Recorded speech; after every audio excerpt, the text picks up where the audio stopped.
పార్టీకి విమర్శలు చేసుకుంటున్నారు కాబట్టి బీజేపీ పార్టీ యాక్టివ్ అయ్యి అవన్నీ తిప్పికొడుతోంది. ప్రతిపక్ష పాత్ర కూడా పోషించాలంటూ పాలనా వైఫల్యాలు ఒకవైపు చెప్తూనే బీజేపీ లీడర్ చెప్తున్న మాటలు విన్నారు.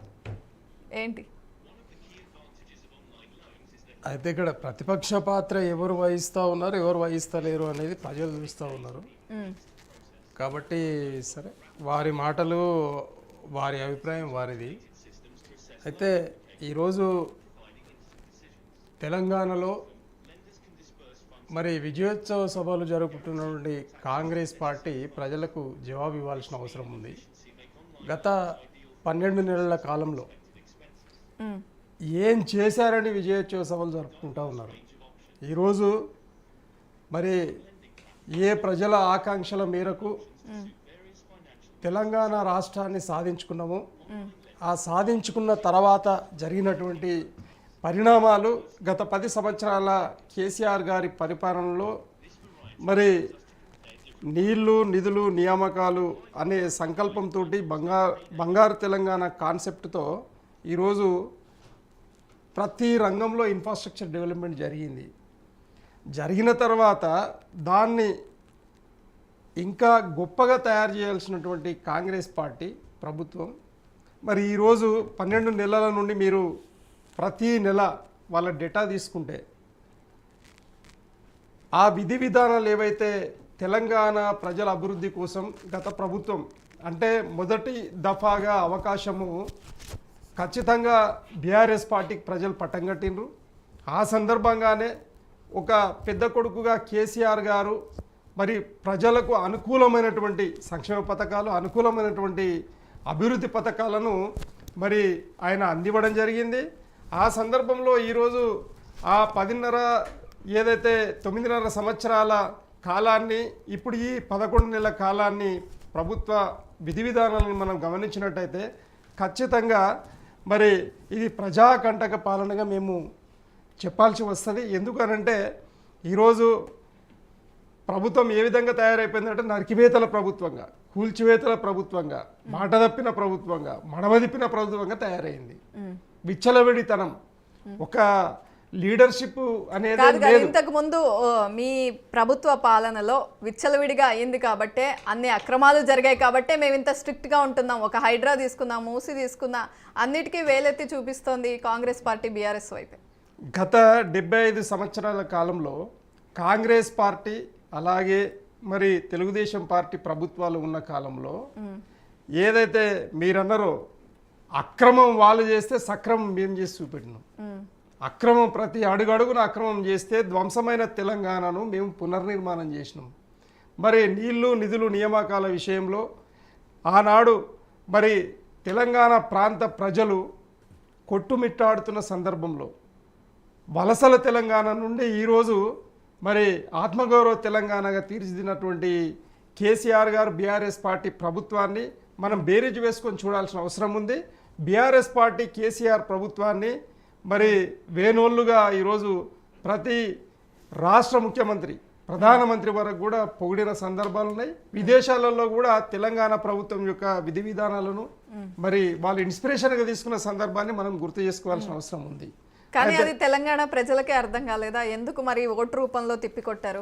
ఎందుకు నెగిటివ్ గా థింక్ చేశారు? ఎగ్జాక్ట్లీ. అయితే మీరు దీన్ని గమనించాలి. అందుకే అంటున్నాం 11 నెలలను మనము ఒక్కొక్క నెలను మనం తీసుకుంటే మనకు అర్థమవుద్ది. అంటే వీళ్ళు చేసిన హైడ్రామా ఎంత డేంజరస్గా ఉంది అని అంటే, పవర్లోకి రావడానికేమో లక్షాబద్ధాలు రేవంత్ రెడ్డి గారు కేసీఆర్ గారి కుటుంబాన్ని, కేసీఆర్ గారిని అనరాని మాటలు అని ప్రజలను తమ వైపు తిప్పుకునే ప్రయత్నం చేసిండు మొట్టమొదటగా.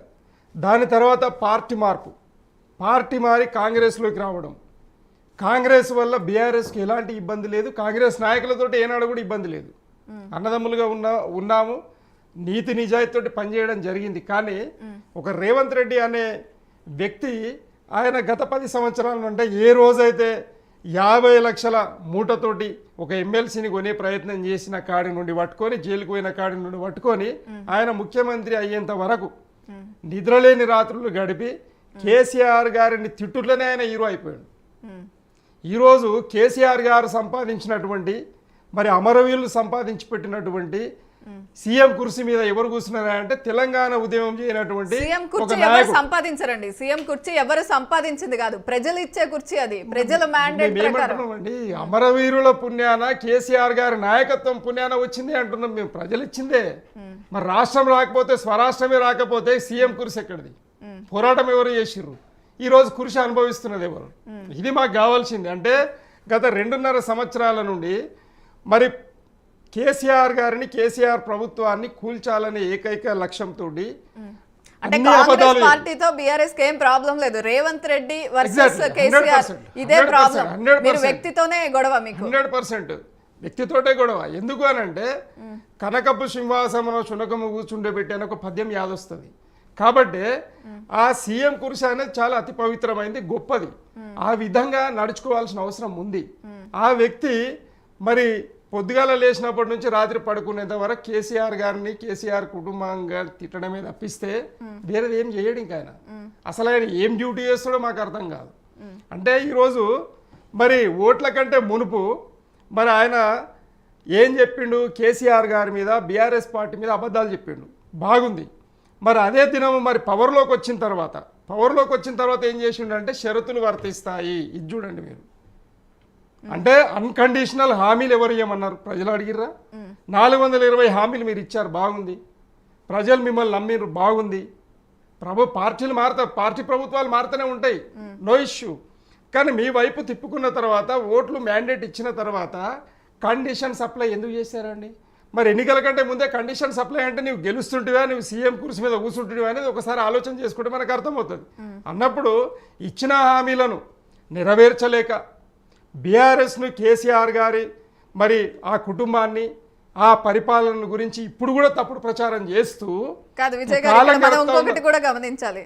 ఆయన తిట్టడం కాదు, మొన్న మధ్య మీరు వచ్చి మీ ప్రతిపక్ష పాత్ర పోషించాలి, అలా ప్రతిపక్ష నేత కుర్చీ ఖాళీగా ఉండడం రాష్ట్రానికి మంచిది కాదు, రండి అంటూ కూడా ఆహ్వానించారు ఆయన. అందు గురించి ఎదుటుగా ఉన్న వ్యక్తి, తన హోదాకు మించి ఉన్న వ్యక్తి అయితే కేసీఆర్ గారు వస్తారండి. అందుకే రాము కూడా మేము రాము కూడా అవసరం లేదు. అటువంటిప్పుడు ప్రతిపక్ష నేతగా ఎన్నుకోవడం ఎందుకు? ఒక సామాన్య పౌరుడు ముఖ్యమంత్రిగా ఉంటే మేము ఒప్పడానికి వేరే ఎవరినైనా ఎన్నుకోవాల్సింది కదా. అమ్మ వినండి, అది కాంగ్రెస్ పార్టీ దాన్ని ఏమంటారంటే దరిద్రం, ఆ పార్టీకి పట్టిన దరిద్రం. రేవంత్ రెడ్డి గారిని ముఖ్యమంత్రిగా రాహుల్ గాంధీ గారు కూర్చోబెట్టడమే, సోనియా గాంధీ కూర్చోబెట్టడం మొట్టమొదటి తప్పు. ఎందుకు అంటున్నాం ఈ మాట అంటే విపక్ష నేతగా ఆయనకున్న రైట్ ని, ప్రజలు ఇచ్చిన మ్యాండేట్ ని ఆయన నిర్వర్తించాలంటే మీకు సీఎం ఆయనకి తగ్గట్టుగా ధీటుగా ఉండాలి, లేకపోతే ఆయన అక్కడికి రారు. అంటే అది క్లియర్ గా చెప్తున్నారా బీఆర్ఎస్ పార్టీ వాళ్ళు? రేవంత్ రెడ్డి గారు ఉన్నారు కాబట్టి ఆయనకి సమవుజ్జి కాదని రావట్లేదా? అంటే 100% చెప్తూనే ఉన్నాం కదా, మేము చెప్తూనే ఉన్నాము. ఆయన అర్హుడు కాను ముందర మేము ఎట్లా కూర్చుంటాం? మేము అర్హులం, అన్ని విషయాలలో అర్హులం, మాకు అన్ని సత్తాలు ఉన్నాయి, ఆ నేర్పు ఉంది, ఆ ప్రతిష్ట ఉంది, అన్ని ఉన్నాయి. కానీ ఒక సీఎం కుర్చీ అర్హుడు కాదు అన్న వ్యక్తే ఇప్పుడు తెలంగాణ ప్రజలు ఎన్నుకుని సీఎం ని చేశారు. ఆయన ఎవరికి అర్హత ఉంది? ఆయనకి అర్హత ఉంది. డైరెక్ట్ ఓట్లు ఉండే కదండి, మీకు తెలుసు కదా. కొనుక్కున్నాడు ఆయన సీఎం కుర్చీ, కొనుక్కున్నాడు. కాదు ప్రజలు ఓట్లేసిన పార్టీలో ఆయన సీఎం అయితే ఆయన కేసీఆర్ గారికి ప్రజలు పట్టం కట్టిర్రు కానీ రేవంత్ రెడ్డి గారికి పట్టం కట్టలేదండి. ఇది మీరు ఈ పాయింట్ మీరు ప్రెసిడెంట్ గా ఆయనే ఉన్నారు, ఆయన్ని చూసే ప్రజలు కాంగ్రెస్ వైపు మరలారు అనేది కూడా వాస్తవమా కాదా? అప్పటి వరకు కాంగ్రెస్ పార్టీకి అంత ఎనర్జీ ఉందా? అప్పటి వరకు రేవంత్ రెడ్డి గారు సోనియా గాంధీ గారు ఖచ్చితంగా తెలంగాణ ఇచ్చింది అని కేసీఆర్ గారు ఎన్నో సభలలో చెప్పారు.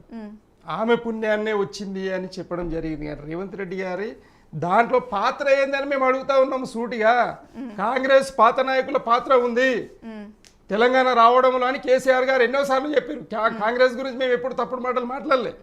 మేము మాట్లాడిన తెలుగుదేశం గురించి మాట్లాడినాం, ఆంధ్ర పాలకుల గురించి మేము మాట్లాడినాం.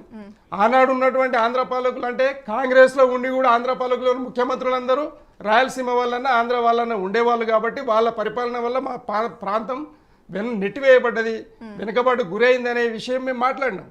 ఇది వాస్తవం కదా. అన్నప్పుడు ఈరోజు కాంగ్రెస్ పార్టీ, అందుకే అంటున్నాం ఏంటంటే దాన్ని దరిద్రం కాంగ్రెస్ పార్టీ ఏంది అని అంటే చంద్రబాబు నాయుడు గారు బ్యాక్ ఎండ్లో వండుకుంటూ ఈయనను ముఖ్యమంత్రి చెయ్యమని చెప్పి మరి ఈయనను పార్టీలోకి చేర్చుకొని రాష్ట్ర అధ్యక్షుడు చేయండి, రాష్ట్ర అధ్యక్షుడు ముఖ్యమంత్రి చేయమని చెప్పినందువల్ల ఇదంతా దుర్గతి పట్టింది అంటే రాష్ట్రం. ప్రజలు అసలు కాంగ్రెస్ కి ఓట్లు వేయకుండానే చంద్రబాబు నాయుడు గారు చెప్పారు కాంగ్రెస్ కాబట్టి కి ఓట్లు ప్రెసిడెంట్ వేసారండి, అయ్యారు కాబట్టి రేవంత్ రెడ్డి గారికి ఓట్లు వేయలే. ఆయన దొడ్డిదారిన ముఖ్యమంత్రి అయ్యిందని మేము అంటున్నాం కదా, బీఆర్ఎస్ పార్టీ నుండి మేము అంటూనే ఎట్లా ఉన్నాం. సాధ్యం అది? ఎట్లా సాధ్యం ఆయన అవుతుందండి? పిసిసి ప్రెసిడెంట్ గా ప్రజల్లోకి వెళ్ళారు. ఆయనే ఒక ఏ ముఖంగా పార్టీ అయినా గానీ, కాంగ్రెస్ ముఖంగా ప్రజల్లోకి వెళ్ళి ర్యాలీ ఏ పార్టీ అయినా కానీ ఏ పార్టీ అయినా కూడా అధిష్టానము ఎవరిని కూర్చునబెడితే వాళ్ళు పార్టీ అధ్యక్షులు అవుతారు, ఎవరిని కూర్చునబెడితే వాళ్ళు ముఖ్యమంత్రి అవుతారండి. ఇది కామన్. ప్రధానమంత్రి కూడా అవుతారు, మంత్రులు కూడా అవుతారు. మేము దాన్ని తప్పుపట్టట్లేదు. ఆయనను ఎందుకు కూర్చునబెట్టారు, ఆయనకి ఏం అర్హత ఉందని కూర్చునబెట్టారని మేము అడుగుతా ఉన్నాము. ఎందుకనంటే ఆయన జరిగిన మొత్తం యుద్ధంలో ఆయన పాత్రనే లేదు.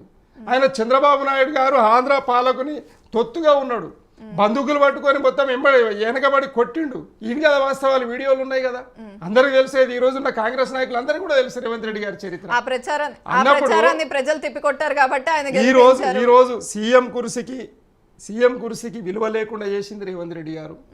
ఈరోజు సీఎం అంటే అందరికీ ఒక అన్నలాగా పెద్దన్నలాగా తండ్రి పాత్రలో ఉండాల్సిన అవసరం ఉంది. యుద్ధం ఈరోజు మా కేసీఆర్ గారు మీరు గమనించాలండి. కేసీఆర్ గారు 2014 జూన్ 2 వరకే యుద్ధం. ఆయన ఆ రోజు యుద్ధ విరమణ చేశారు.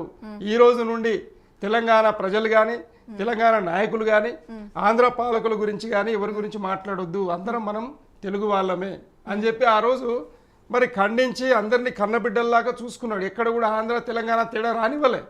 ఈ రోజు రేవంత్ రెడ్డి గారు వచ్చిన తర్వాత జరిగింది ఏంటండి? హైడ్రా ఎవరిదేమన్నారండి? హైదరాబాద్లో జరిగిన నష్టం ఎంతండి మీరు గమనించాలి. అంటే ఇక్కడ కుట్ర దాగి ఉంది. హైదరాబాద్లో ఉన్నటువంటి ఆంధ్ర ప్రజలను అమరావతి నెట్టేయాలి అనే ఏకైక ఉద్దేశంతో సినీ పరిశ్రమను ఇక్కడ నుండి తీసి అమరావతికో లేకపోతే విశాఖపట్నం తరలించాలని ఏకైక లక్ష్యంతో ఈడ లేనిపోని కుట్రలన్నీ చేసుకుంటుంది ఎవరండి? కాంగ్రెస్ పార్టీ చేయట్లే, రేవంత్ రెడ్డి గారు చేస్తూ ఉన్నారు. కాబట్టి స్క్రిప్ట్ ఈయన హీరోగా ఉండి ఈయన ఇక్కడ అన్ని చేస్తూ ఉన్నాడు. కాబట్టి తెలంగాణ ప్రజలకు, తెలంగాణ ఆస్తులకు, తెలంగాణ ఆర్థిక వ్యవస్థకు, తెలంగాణ భవిష్యత్తుకు గొడ్డలు పెట్టిగా రేవంత్ రెడ్డి గారు ఉన్నారు. మొత్తానికి బీఆర్ఎస్ పార్టీ 10 ఏళ్ళు పరిపాలించి తెలంగాణ విడిపోయిన తర్వాత కూడా ఇంకా చంద్రబాబు నాయుడు గారి పేరుని ఆయన గురించి మాట్లాడడాన్ని ఆపలేదు. శాతం అండి. మీరు యాజ్ ఎ జర్నలిస్ట్ గా హైదరాబాద్ లో 15 మంది బీఆర్ఎస్ పార్టీ ఎమ్మెల్యేలు ఉన్నారండి. అంటే ఆంధ్ర ప్రజలు, ఆంధ్ర ఓటర్లు ఎవరి వైపు ఉన్నారండి? పంచాయతీ ఏందో మీరు చెప్పండి. ఎవరు క్రియేట్ చేస్తా ఉన్నారు? ఎవరు క్రియేట్ చేస్తా ఉన్నారు? అది కాదు సమస్య. చంద్రబాబు నాయుడు గారి పేరెందుకు ఇక్కడ? అసందర్భం కదా. ఎట్లా అసందర్భం? అసందర్భమే అవుతుంది. రేవంత్ రెడ్డి అంటేనే చంద్రబాబు, చంద్రబాబు నాయుడు రేవంత్ రెడ్డి. అది మీ ఒపీనియన్. రాములు గారు చాలా ఆరోపణలు